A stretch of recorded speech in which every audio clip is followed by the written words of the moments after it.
on moving India to a new growth trajectory. This is, of course, a highly topical subject. We can discuss how far we're going to get there and how fast we're going to get to this new growth trajectory. And Rakesh has some very clear ideas.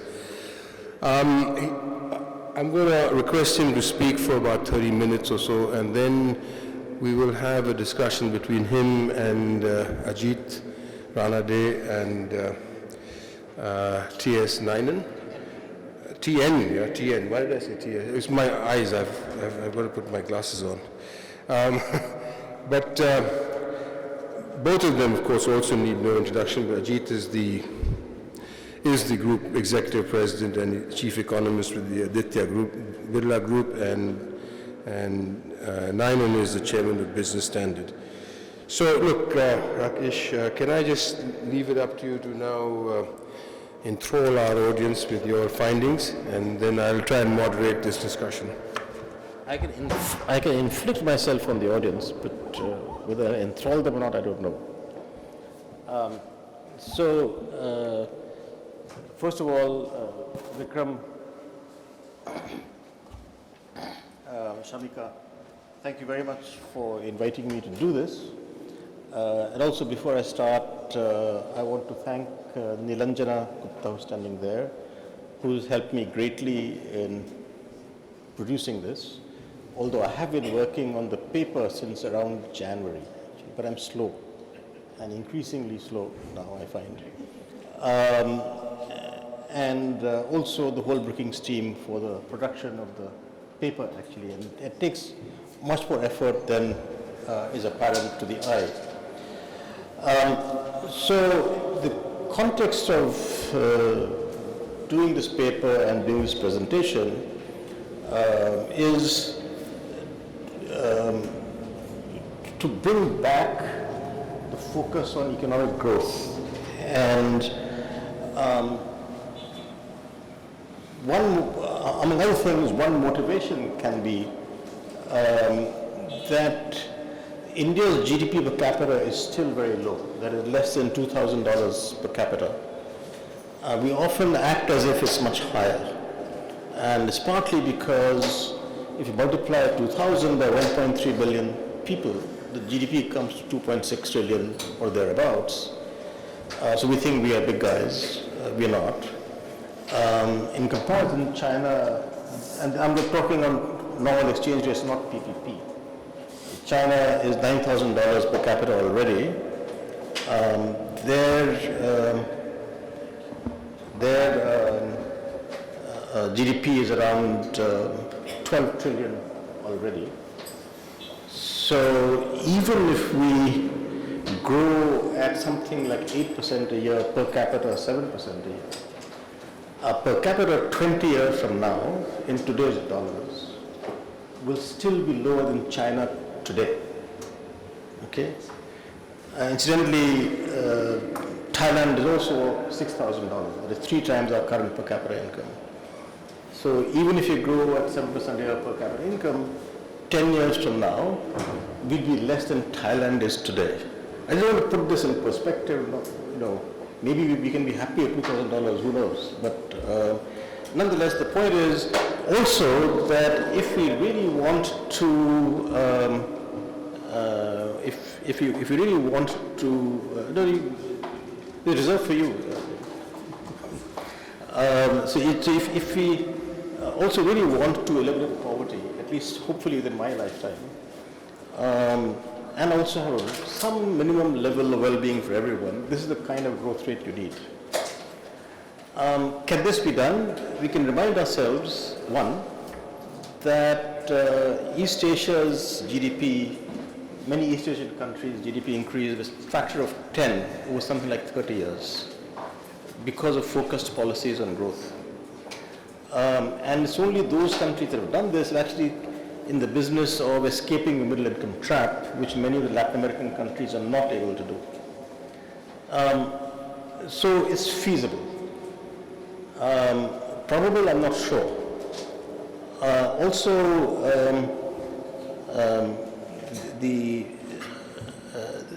One other reason for doing this is at least an observation I have, which may or may not be correct, is that focus of policy, both among economists, my colleagues, as well as the government and otherwise, has been excessively in finding efficient ways of giving money out.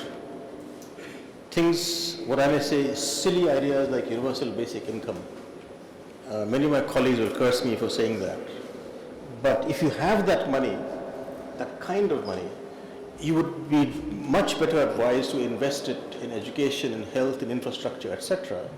And this is sort of the motivation for doing this, which is, look, if you want to do these things, you have to have a very strong policy focus on growth. Don't get distracted by funny ideas from economists like me, but who have the wrong ideas, to do these things. So what I'm going to do today is first, very quickly review the past growth pattern, which gives us some confidence of our ability to do things. Second, very quick review of the current economic situation. Third, possible growth scenario in numbers.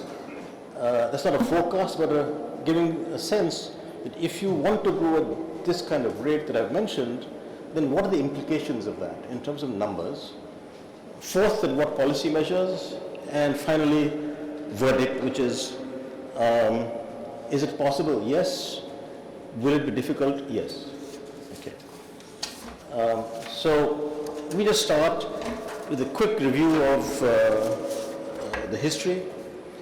We've actually had an uptrend in domestic growth since independence. One key feature of that is that it has been financed predominantly by domestic savings with small amounts of external savings. Second, something that people are very fond of deriding, the so-called Hindu rate of growth. The fact of the matter is, 1950 to 65 was a major departure from the previous 100 years. So that to achieve almost 4% growth in that first 15 years was a major departure with a heavy focus on growth. It would not have happened otherwise. And it was done in the context of a savings rate of around 12%. So anyone who says that, look, we were really stupid in the 50s, 60s are out of their minds. What did happen is 65 to 80 was the dark days of policy and growth. So yes, 65 to 80, it was indeed a policy disaster as well as, of course, a consequent low growth. There were some other mitigating factors, certainly is correct, that the other things that are happening that are difficult to cope with.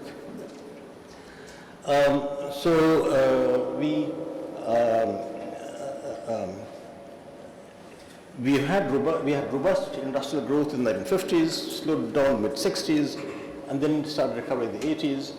And what comes to the present is that there is again a slight slowdown now. And you can sort of see this here. On the one hand, sort of pretty continuous increase in savings and investment with a downturn in the last 7-8 years. And of course, corresponding slowdown in growth. And there's a particularly major fall in savings in the last 6-7 years. And I'll come to this issue repeatedly, because some of it I don't quite understand. And so key issue really is revival of savings and investment for growth. To focus on the highest growth period that we've had, which was 2003 to 8, I want to focus on this. It was possibly a flash in the pan because many things coincided. The reason for focusing on it is that it gives some sense that looks things are possible. That we did, and I should mention that in the numbers that you'll see at different times, I take the old series till 2011-12 and the new national account series since 2011-12. Mainly because they seem to be inconsistent, so I thought that is the better thing to do, to take the old series 11-12 and the new series since 11-12. And the point of this obviously, as you see, that 2003 to 8, we had around 8% annual growth in GDP. That's what we need to achieve, and the point of focusing on this is to show that, to say that, look, it's feasible, but it needs a number of different things to happen at the same time. One of the things that happened in 2003 to 8 was that 97 to 2003, private sector, there was a downturn, and to my understanding, the private sector industry did a huge amount of restructuring within. And then they got the fruits of that in the following 5-6 years. And I hope that something similar is going on today, but I don't know about that, if it is or not. And therefore, maybe something can happen in the coming days, coming years. The investment climate improved tremendously. Also, one of the things that happened was that inflation was brought down in the late 1990s. The inflation brought down in the late 1990s. The consequence of that was, in the first instance, the real interest rate went up. And then interest rates were brought down. So 2003 to 8 or 9, both nominal and real interest rates came down. Also what happened during that time was the fiscal deficits came down. And so crowding out private sector reduced, and therefore there was suddenly far more resources became available to private sector to invest. There's also a special focus on infrastructure investment. There was increased infrastructure investment. And you can see all this in all the data, which I'm not reviewing here, and improved asset quality and efficiency indicators all around. And one of the interesting points about this is that all the indicators were consistent. Whether you take corporate data, whether you take investment data, whether you take trade data, national accounts, everything was consistent, which is not the case today. So it is sort of easier to understand at that time. There's also, of course, strong global demand and relatively easy global liquidity. And that also, of course, helped. And, of course, expert monetary management, particularly between 2002 and 2009. And you had low inflation, high growth rates, everything that you want. And therefore, you got the result that you had. One other interesting thing to note is that in agriculture during that period grew at just under 5%. That's unprecedented, by the way, for agriculture for a 5-year period. And that's also an indicator that if you want higher growth, we need to think more seriously about higher growth in agriculture and what that entails. This is to give a sense of what you need for higher growth and how we were able to achieve it during a particular period. We've then had deceleration, of course, since then, particular deceleration 2012 to 14. There was indeed an excess monetary and fiscal stimulus in response to the North Atlantic financial crisis. And that led to, of course, high fiscal deficit, increase in subsidies, high inflation, and there was excessive monetary stimulus, which, as I said, increased inflation. Also, there was a huge increase in support prices in agriculture during that period. And so during that period after 2009-10, sort of 11-12, there was a very clear slowing down in growth, with high nominal and real interest rates also as a consequence. First, of course, inflation went up, so real interest rates came down. But after that, there were high real interest rates. And because of the high fiscal deficit, the private sector started getting crowded out. Another big thing that happened, which is somewhat similar today, is that the real exchange rate appreciated very significantly. And the exports had grown quite amazingly, actually, between around 2012. So exports have grown for almost 10 years at 20-25% a year. It was a tremendous improvement in exports.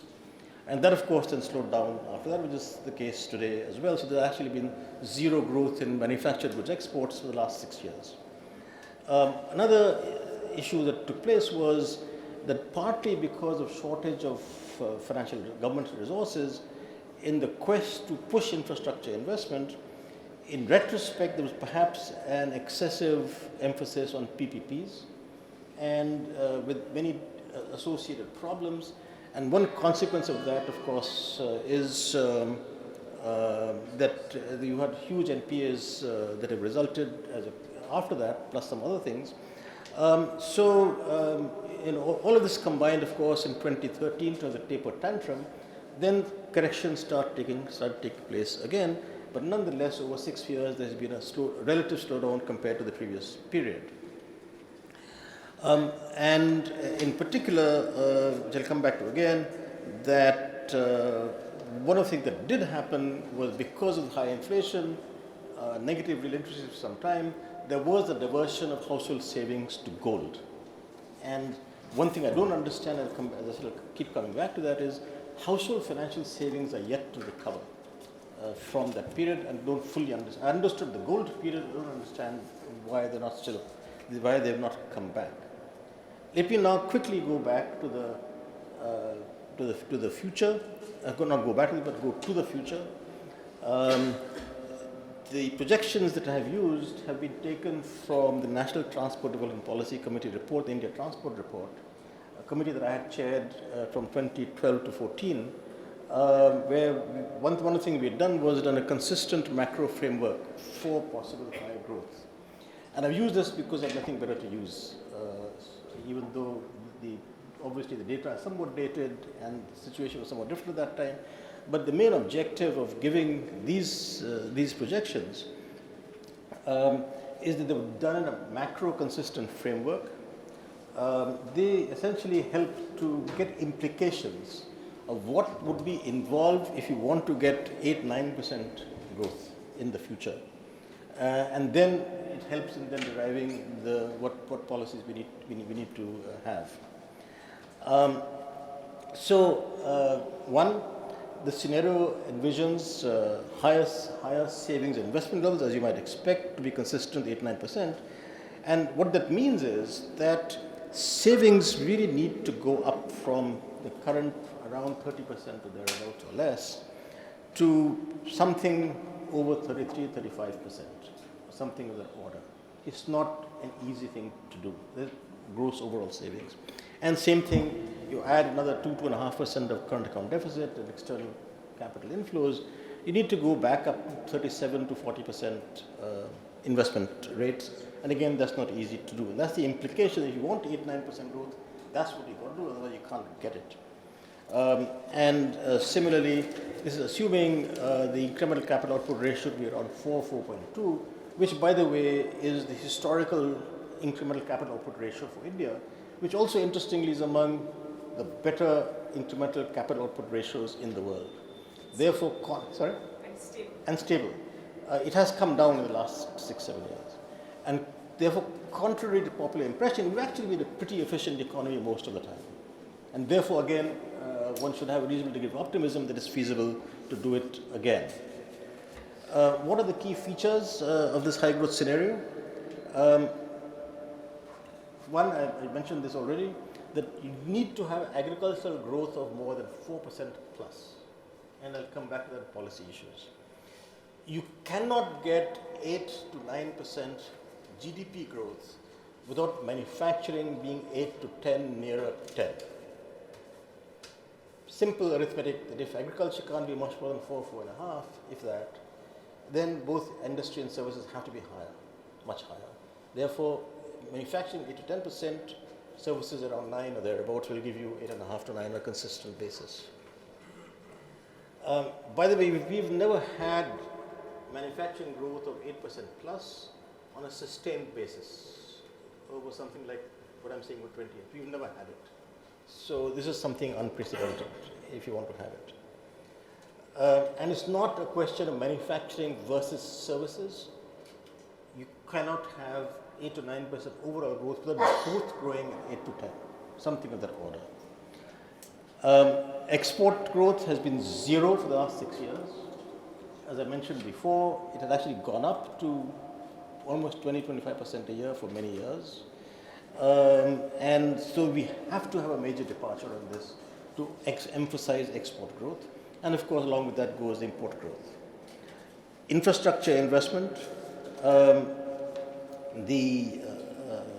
We've had about 5.5%, best 6, maybe 6%. There are some issues of measurement of infrastructure investment, but on 5.5, 6 at the best, nearer 5.5. If you look at East Asian economies, which have grown fast, almost every one of them have had something like 8% growth in infrastructure investment. I'm sorry, 8% of GDP infrastructure investment. There's no, I can't give any fundamental reason for that, but that's what we find in the data. And therefore, there has to be, again, a step up in infrastructure investment. The major challenge really is that all this can't happen by itself. These are the numbers here to have a sense of what I'm talking about. You look at financial savings, and you can sort of see here that they've come down from around 10-11% of GDP, household financial savings, which was incidentally roughly constant at around 10-11% of GDP for about 20 years, so early 1990s to the late 2000s. They've come down to around 7 since 2011-12. As I said, I don't fully understand this, whether it's a measurement issue, what is it? I've looked into it as much as I can, but this, to my mind, is the major issue, which, as a sideline, that a lot of the problems being faced today, when people talk about interest rates, Reserve Bank not reducing interest rates and monetary policy, etc., what this is telling us is that if household financial savings are around 7%, government borrowing is around 7%, there's nothing left. There's no wonder that even if the Reserve Bank brings down interest rates, much happens in the market. And therefore, this is a general issue of household financial savings. The other issue to notice is the public sector savings. What had happened in the 2003 to 8 is that public sector savings had also improved, and they need to improve somewhat marginally.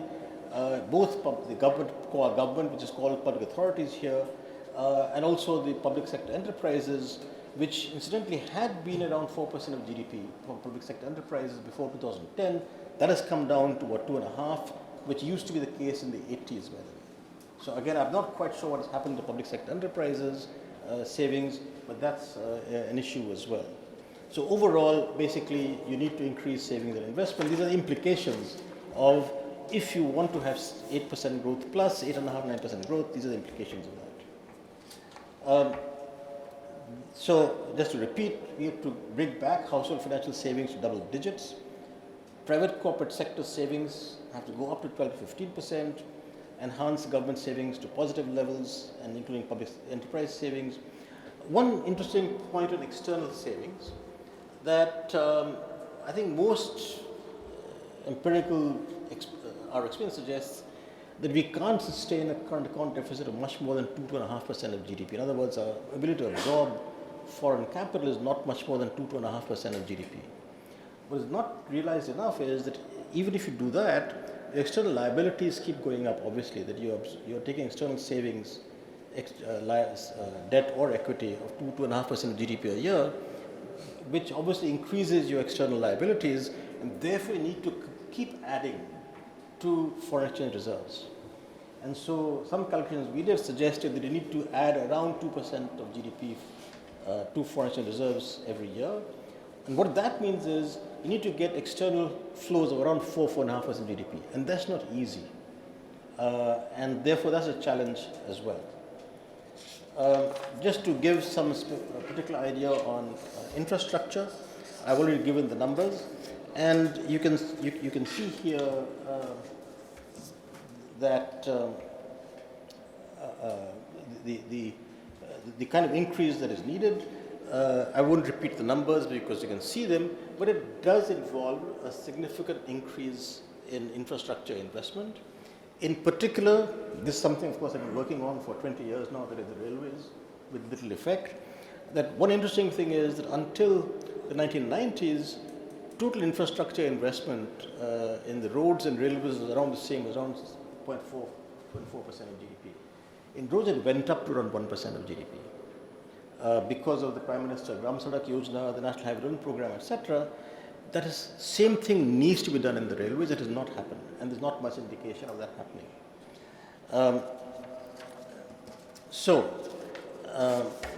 Finally, as far as the future scenario is concerned, the, the manufacturing growth of the kind we're talking about is connected with this demand for power, transportation, and logistics, which is therefore the two are connected. Similarly, trade expansion is connected with investment in ports, airports, and again, trade logistics. One needs to be clearer on where the public sector should be investing in infrastructure and where the private sector and where PPP. We've tended to do PPP everywhere, and that's where we got into trouble. Those are the kind of implications for trying to get 8.5%, 9% growth. Let me now come to policy imperatives, which are kind of come out straight from the numbers in a sense. You can see here, although I find there's some different calculations, but the data that I have used is from the WEO, World Economic Outlook database of the IMF. Our tax GDP ratio is clearly much lower according to the trend line, and that needs to be raised because you can't increase expenditures on education, health, infrastructure, etc., without the tax GDP ratio going up. One of the interesting issues is that apart from natural inclination of citizens to be reluctant to pay taxes everywhere in the world, we have a strange situation. The government itself doesn't seem to want to collect taxes. And one example of this is that the interim budget, the minimum exemption level from income tax was raised to 6.5 lakhs, taking everything into account, which is around $9,300 in dollar terms in normal exchange rates. So that in India, you don't need to pay income tax till about $9,300 per capita, $9,300 taxable income. US, that threshold 13,000.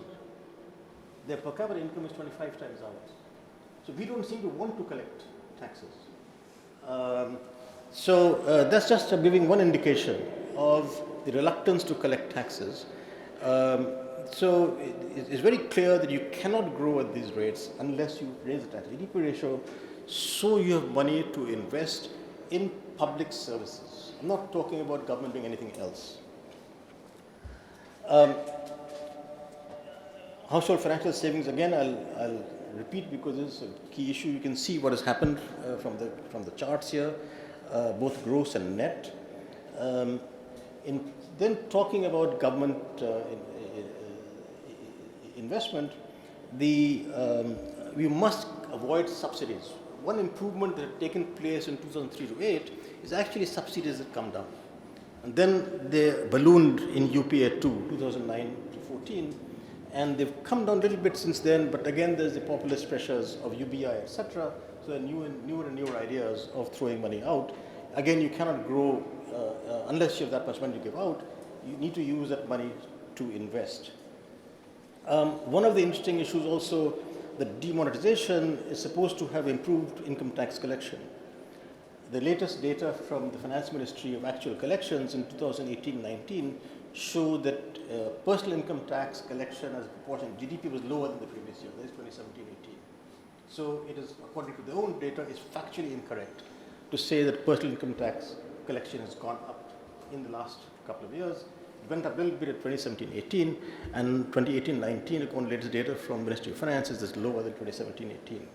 And all of this is really to go by is to say that we need to have the intention to collect apart from citizens' reluctance to pay taxes. Foreign savings, we need to continue doing the kind of capital account management that we've been doing, with the understanding that we need to get foreign savings of around 2.5% plus 2% for forex reserves, and need to sort of manage that capital account in order to maintain financial stability. A key issue that comes is the revival of private sector animal spirits. Something that has happened last 6, 7, 8 years is that the Indian private sector, if I can put it in different ways, seems to have lost its mojo. And maybe Ajit can tell us why except that his company is the one which doesn't seem to have lost its meaning. But the number of failures that has happened, which is part of capitalism, is really is all pervading. And the question, in some sense, is from both government and the private sector to how to bring back that spirit. Among other things, of course, we need to continue fiscal consolidation, inflation management, which we are doing, to allow for lowering nominal interest rates.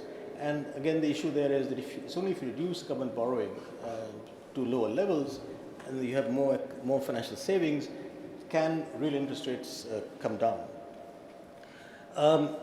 The need for competitive exchange rate, to my mind, has not been appreciated enough in the country. There are, of course, different measures of real exchange rate, but as far as I can see, among the key problems for exports, also competitiveness of Indian industry domestically in competition with imports, is that the real exchange rate has been significantly overvalued for some time, and is also giving rise to the increasing demands for protection for import duties, which the government, unfortunately, is also responding to. And the only way that can be tackled is if indeed the exchange rate is kept at a competitive level.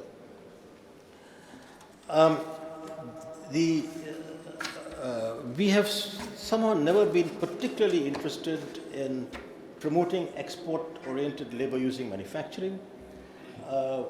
This again, I come back to this issue of policy focus on growth.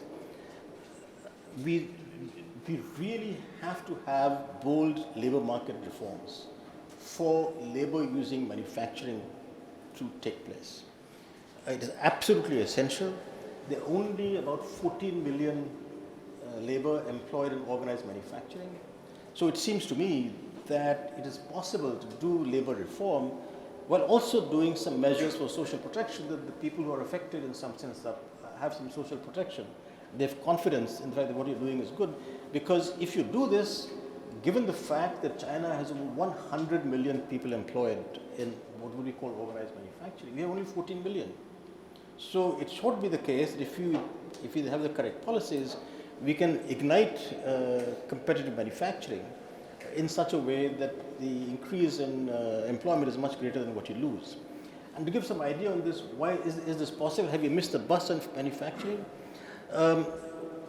Some calculations from the McKinsey Global Institute suggest that the incremental GDP growth of China plus India plus ASEAN 2015 to 2030 would be about $9.2 trillion, compared to half that in the previous 15 years.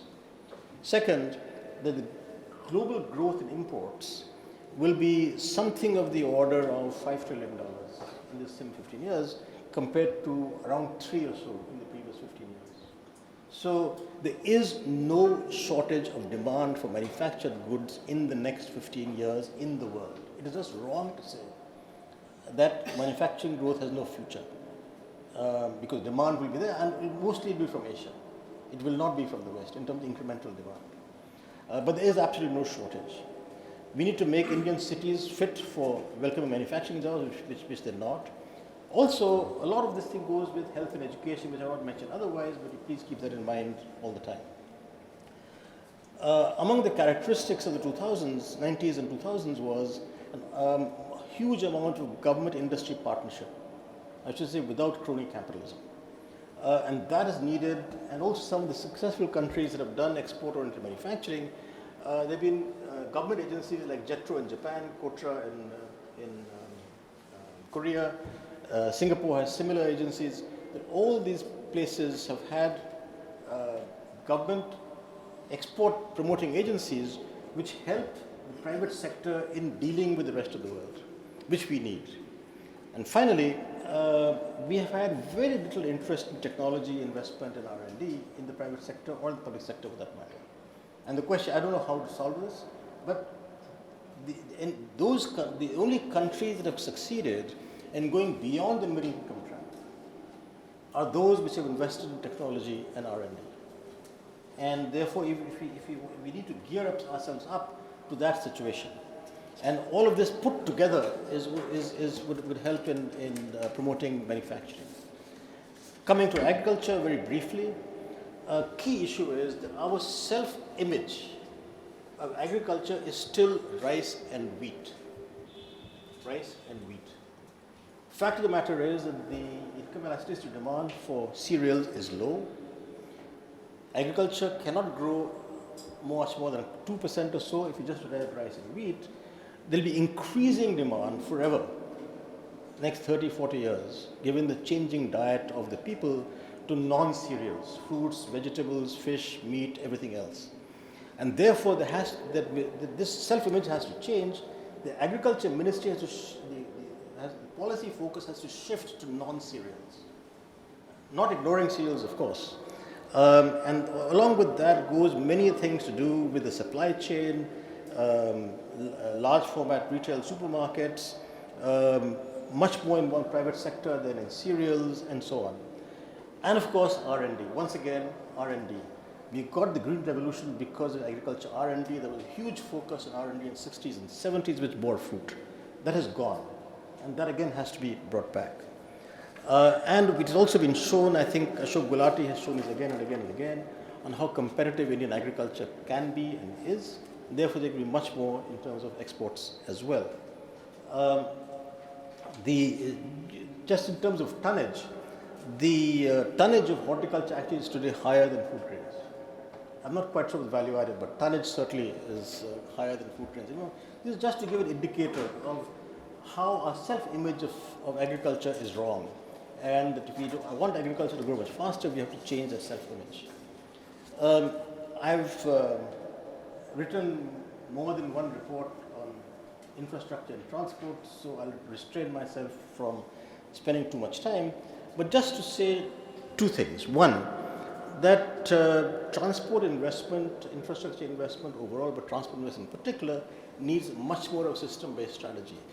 We're about the only major country that does not have integrated Ministry of Transport. We have civil aviation, ports and shipping separately, roads separate, railways separate, urban transport separate.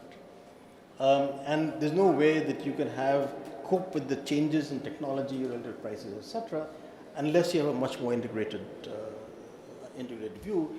And there's sort of chapter and verse on this in the India Transport Report, so I'll resist from going into that. But that's sort of the major message. And again, coming back to this huge policy focus on growth, things don't happen automatically.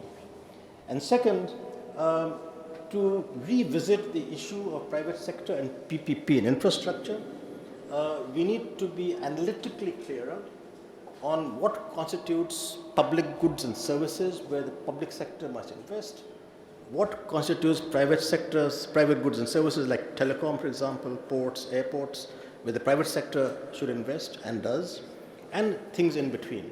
And then devise policies accordingly. We have probably gone astray by emphasizing too much on PPP, and you can see the impact on banks from that. I'll take just 5 minutes more. I've gone over time already, but I will take 5 minutes more. 3 minutes. Okay. So a key issue in all of this is that we've done pretty well overall with many failures, but there have been lots of failures. Structural transformation is incomplete because of low employment growth in manufacturing. Therefore, the movement of people out of agriculture has been too slow. Huge neglect of social needs and nutrition health services, particularly primary and secondary schooling, and all of these leading to agrarian distress and inadequate movement of people from rural to urban areas. We have constant organizing principle 91 reforms and beyond to take government out of economic activity, economic interference, which we've done. We keep going further on that through making business easier, keep freeing private sector to do what it can do best. What has not been done is to empower the public sector and government to deliver the services that it must do.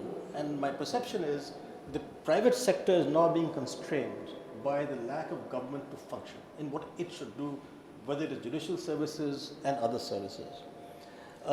And the second generation of economic reforms has to be on empowering the public sector to do what only the government and public sector can do.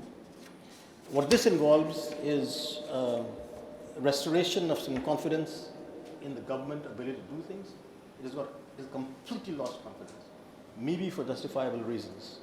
But that needs to be brought back in some that not to do what it shouldn't be doing, but to do what it should be doing. Provision of public goods and services should not be privatized. We need also to empower governments at all levels, center, state, and cities. We have already, how many cities above a million? Oh? No, how many cities above 1 million? Around 55. Around 55. Okay. You have 55 cities above a million. You can't administer 55 cities from the center or from the state. So you have to empower state governments, city governments.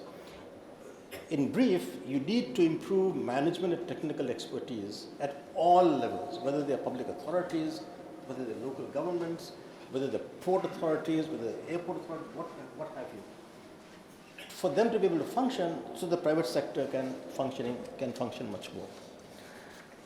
Second, there's been an overall erosion in the confidence of people in science and technology. So I'm using an archaic term called scientific temper. We need to restore the scientific temper in the country, both in the public sector and the private sector, which is lacking. Again, because lack of time, I won't go into that, but it's a crucial issue that need for the country to grow, for things to improve. You need to have far more R&D and technical competence in every sphere, whether it is in road building, house building, industry, IT services for that matter as well, the government, everywhere. And that does require greater investment and improving quality of education at all levels, and understanding that the function of governments does require competence. Finally, on this is giving a very quick overview. The details more in the paper. Something that many people will disagree with is that you cannot have an overarching focus on growth without coordination at the highest level. We had that in the Planning Commission. Planning Commission had deteriorated to becoming too much bureaucracy as opposed to a technical body, which it was founded to begin with. But one interesting factor with the Planning Commission is that that if you look at all the plans and look at the targets versus achievement, it's actually 90% success, which is not appreciated enough. Of course, sometimes you overachieved, sometimes you underachieved. But from 1952 till for 60 years, average achievement was 90% in terms of achievement of targets. So presumably, if you have even improved technical body, you can do better. But you can't coordinate. You have this kind of growth without coordination, and therefore we need a newly empowered, more technically competent Niti Aayog with fund allocation powers. In the government, unless you have fund allocation powers, no one listens to you. That's a fact of life. If Brookings is a think tank, Niti Aayog is a think tank, Brookings has no fund allocation powers, even if Vikram may want to. It's not a Niti Aayog, so why should anyone listen to Niti Aayog more than listen to Vikram? So He knocked us down as well. So fund allocation really. Finally, I conclude. I've called this a new social contract, emphasis on growth, employment, and universal basic services, not universal basic income, universal basic services, so that everyone has access to health and education, nutrition in particular, not UBI. And social contract in the sense that better tax compliance, better collection of tax revenues, going hand in hand with government actually delivering services. 2 points of departure in this paper. To summarize, one, focus on revival of industrial growth to double digits, emphasis on labor using manufacturing, maintenance of a competitive real exchange rate, encouraging export-oriented competitive manufacturing firms. And I should mention here that we have excessive interest in small and medium firms, not enough in large firms. If you look around the world, countries that have succeeded in exports, which firms have succeeded? It's large firms. let me again refer you to the McKinsey Global Institute study on transformers. You can look at, what's it called, transforming? Outperformers, not transformers, sorry, outperformers. These are all documented. So much greater emphasis, think, how can we encourage large firms doing labor using manufacturing and exporting? And finally, as I said, better functioning of the government remote economic growth. So, Vikram, I've gone far more beyond my time, but No, well, thank you very much. this might be very quickly, actually.